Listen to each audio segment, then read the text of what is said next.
Sabi mo, takot kang mawala ako. Pero bakit wala kang ginagawa para magstay ako? Lagi mong sinasabi kung gaano ako kaimportante sa'yo. Pero lagi mo ring pinapatunayan, pinaparamdam sa akin na baliwala lang ako. Ba't ganon?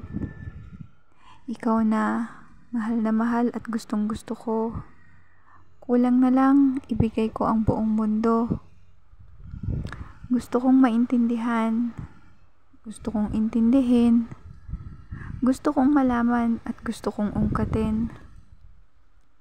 Siguro kasi yan talaga yung love language mo. Pero alam mo, okay lang, iintindihin kita. Kasi mahal na mahal kita.